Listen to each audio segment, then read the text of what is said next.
ndị Igbo ekene m biko our mama, this is my first time for video this woman.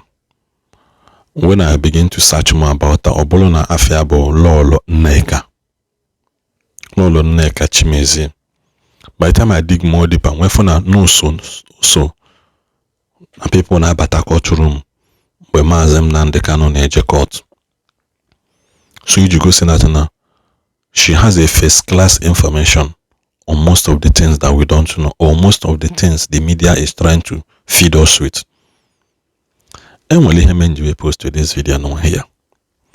I will not like to say much. Manabiko Mama, we are taking a very big permission from you not to use your video for political campaign or to do saga, but also to use it to educate and enlighten people politically, mindset to faith-wise, religion-wise, Igbo news, in every scenario you can see where that is us taking a permission from you. So because Mama, we are using your video for the very first time. Just like I said, we are not using it to make a campaign or to do saga or to drag anybody, but we are using it for educational purposes, to enlighten and to educate people, because equally hereby that wants everybody attention in this our Biafran struggle and the lies that has been dished out to the people. And also when they give this woman rebuke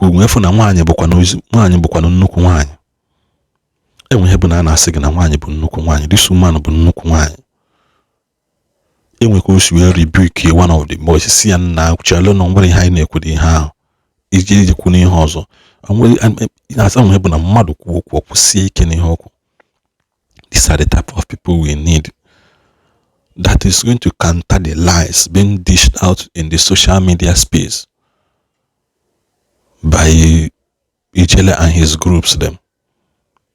Mama is standing by her truth and she's dishing out a first class information. Many people will find it offensive. Many people will think, no matter on Mama, this is a very big video that needs everybody to pay attention to. And then in the video, Mama, and making a of money and for who put a work Togosi na go and work a field where go the most Yenemen and Igbo our you to sound because of Yenemen. Number one thing is that I want to say why is Ndana this our you to an Igbo and I want to have my Yana rob for. Can I want that no Yeni deceive her? Can I run Yanamarania? Number one, this boys Nnamdi Kanu PD Eguana for ESN. Have Nnamdi Kanu come out and condemn these boys and tell them that ESN have surrendered? Come because we are getting it wrong. Ndị boys anyị ndị wujesi ụmụaka ya wundami so like alala m n'ụlọ cover ihe onye kwuli ihe ọ na-ama throughout ihe m cover la ihe na-eme n'ala Igbo ahụbe m ndị isi enu na ahụbe m ndị pop n'ụzọ. Number one, ndị gbara eke ụtụtụ ọkụ bụ ndị amị ndị na-aga eme boys anyị abduct. I don't know why you know what you keep silent on this. Ndị na-aga n'ụlọ na-eme boys abduct gbuo boys. Ebe egburu boys ahụ dị ebe a na-alụ ọgụ nwenye ha na-alụ nwa ọga na-alụ anya gwa gị ugbu a na a na-alụ ọgụ ishe na-alụ ọgụ ọwashi. Ndị gburu boys anyị na-aga n'ụlọ nwụrụ boys ahụ onye ụmụ ọwa ana m eme that investigation. Ebe ha na-aga egbu boys anyị bụ na Boro Pit nọ n'azụ St. Mary's Hospital. Ndị ga-eme the investigation gụnwa na-ekwu okwu a na go home and investigate. And investigate.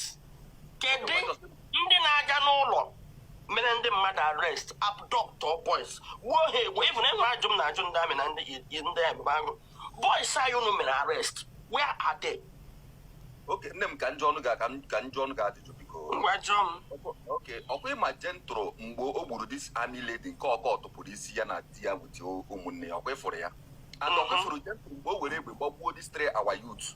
In okwu my view gentle last time eji me ya arrest okwapo hope to dey ma ha no nda na no enro nka on the head gentle queen afford on the head on Nnamdi Kanu and Simon Ekpa na condemn kita is Nnamdi Kanu no more. Simon Ekpa was the one that is commanding gentle and the gentle was carrying order of Simon Ekpa but na akpo the police na ndame exactly my point enri ihe na water no now enri ihe na water why can't Nnamdi Kanu come out and call Simon Ekpa out publicly? Simon Ekpa, I don't know who you are. Hold on. I didn't make defend. The kind of way happy to see. Yeah, but I was Simon Ekpa. No, away no here. I'm publicly on the publicly boss Simon Ekpa out. Publicly name a prison. Also, let me tell you, hold on. When I go on a prison, call on ye order. Yeah, Simon, Simon Oshi. Name a prison call on Simon Oshi. Nnamdi Kanu came with 2021. I put up publicly. Makononanga. Maka, I'm equaling me here. Can you happy blindly? We say things. Nnamdi Kanu have been in prison. Only I put up publicly. Has been in prison. But I'm that he have give order that nobody should kill anybody in an Igbo. No, not by the but why you borrow Nnamdi Kanu Simon Ekpa out? And the second hold on. Come, this you got Uche did he here now about why Nnamdi Kanu? No, Queen, happy I come doing they don't see. Why? Already your mind that they go filled with you believe I come back and the banye church. Or to church is therefore dry I believe was something that does not exist. What I can't educate me, and opinion na media. The buyer form one question, no investigation. That is what is happening to you now. Let me give you more. What I is na paper, Kamishinako, Otishano, Kamishinano. Number one, we have been drawn on the Vanime. Ndo Tiandelo put us say, no, Simon Ekpa. Can I make you the do Biafra? Simon Epido. No, Katazie. All of a sudden, it was a queer boys a ham and now they kind of the same. They ought to go to the one in how send the Simon Ekpa. Now Simon Ekpa ceases to be getting one of the Afra radio. And then you're just choco.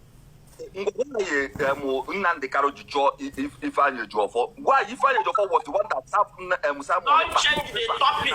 Don't check. I had a lawyer. The lawyer with the problem. I cannot attend to the I cannot attend to the Mike, Ichi, I'm my fellow. Just hold on. I need to fix this problem. And I went on 1 year to come on a Bible. I went over Pakun. I went over Pakun. And the guy have given me going in news. He can address it. He was without prayer. I finish Nnamdi Kanu Simon Ekpa na gentle de ya. One nkem na-eme okum Germany here wo yam na mmadụ n'ọnụ. Nkem confirm no we jo kwadi no ase. Ihe no na go bana na ase na ESN na ebu egbe. Nko no maji hu na nga hapụrụ egbe. Ịma nga na alụ ọka. Ihu na nga na alụ ọka. Line na South East before we don't kada. Baga ya no obodo chuwa dan do obodo agala ma osu na. No with locals. Ndị amaruru jo ha gịnị mere ha akwa m. Nnamdi Kanu if I knew you for why if I knew you was the one that Simon. Don't change the topic. Don't check. I had a lawyer. The lawyer with the problem. I cannot attend to the I cannot attend to the Mike, Ichi, I'm my fellow. Just hold on. I need to fix this problem. And I went on 1 year to come on a Bible. I went over Pakun. And the guy have given me going in news. He can address it. He was without prayer. I finish Nnamdi Kanu Simon Ekpa na gentle de ya. One nkem na-eme okum Germany here wo yam na mmadụ n'ọnụ. Nkem confirm no we jo kwadi no ase. Ihe no na go bana na ase na ESN na ebu egbe. Nko no maji hu na nga hapụrụ egbe. Ịma nga na alụ ọka. Ihu na nga na alụ ọka. Line na South East before we don't kada. Baga ya no obodo chuwa dan do obodo agala ma osu na. No with locals. Ndị amaruru jo ha gịnị mere ha akwa m. fact, man on your seat talk like him and again, maybe do together now. Yeah, we him and he many had before. I do. Okay, as a cash also. They can go also. Case, I want to cash case. Case, so Nnamdi, no, not social media. Onye gburu nwanne ya gbuo ọnkụ ya kesi na afụrụ ụgwọ. Hold on. The question ihe m na-aga n'etiri ịchọpụta ole ndị gburu ole ndị na-egbu. IPOP maka ebe a chere ka m jụọ gị IPOP ESN enwere mgbe IPOP pụtara claim more responsibility for killing then gwa gị ịma igbuo mmadụ gị kwuo the reason. I hope you know. Igbo matter like ndị terrorists. Have one matter. How particular more responsibility? How can you accuse somebody of something? In my head, somebody is not proven guilty until found guilty. A lot of she put over a man abduct. Keep put on a deal soon on the iPod. I've seen him back. Nigeria mean visit. What on you here? How what in the point in here? No what yes, yes, go ahead. It's so I can. Okay, in our woman, gentle rose that she get an opera on the iPod. Now, the only gentle son, I don't know what on a TV. Also, not now the child of Porto put at them.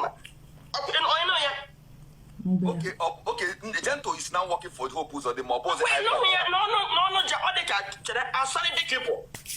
That's the problem. I don't know what is wrong with people. I told me, what I'm now. I'm sorry. I put Lana TV severally. Whatever. See, I get windy winning. Then I put a guy in a federal government contract here. That guy does Southeast. After hatching my contract, I started Agwarani announce. Get a nudge. And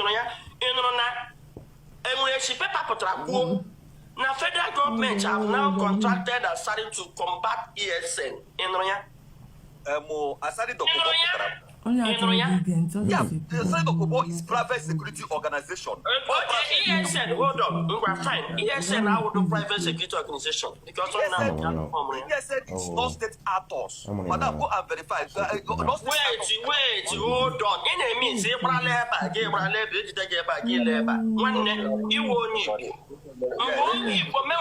argument blindly because there is no point in when you show. Depend on your go and verify. Nobody should join. I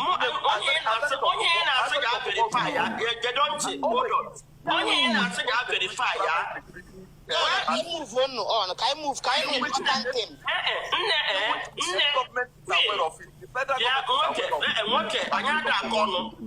You don't talk when another person is talking, or I mute you. Because I had a corner. When everyone did you now believe on your belief blindly. I got to us in here now to put a soku. Yes. So I was why I didn't know where I'm going to didn't have a good now on the Nanego, didn't question on the Nanego. And when they had to social media, and I know about now. How what I name it? Correct, you're right. And I like to engage them.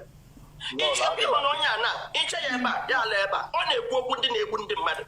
It's on Yana, you pay one now, after the Cubo, a private security man, yes, and I would, yeah. OPC today, what can you, Adam, or the governor's formula?